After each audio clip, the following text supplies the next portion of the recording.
Good morning বন্ধুরা, তোমরা সবাই কেমন আছো? আশা করি ভালো আছো। আর আমিও ভালো আছি। তবে আমার মনটা আজকে একটু খারাপ, কারণ হচ্ছে আমার হাঁস, আমি হাঁস আমি পুষেছি।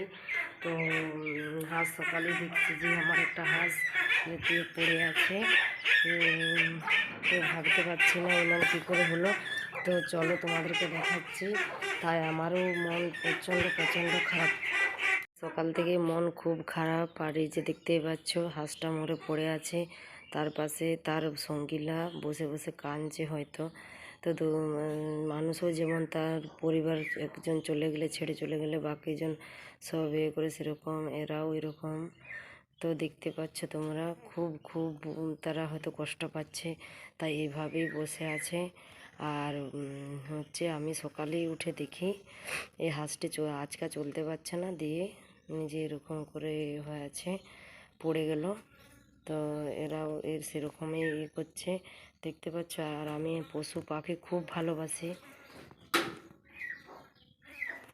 পশু পাখি আমি খুব ভালোবাসি। তাই হচ্ছে যে আমি মুরগিও আমি 2-4টা পুষেছি, কারণ আমার পশু পাখি খুব প্রিয়। আর ওই হাঁসটা তার জন্য দেখতে পাচ্ছ তোমরা পড়ে আছে মরে, আর বাকি 4জনের কাছেই বসে আছে। আমার মন আজ খুব বন্ধুরা খারাপ। আর সকালবেলার থেকে উঠে দেখি এরকম। জানি সময় জোয়ার ভাটা, থাকে গোলাপ ফুলেও কাটা, তবু মন যে তারই ছবি আঁকে রে, আঁকে রে।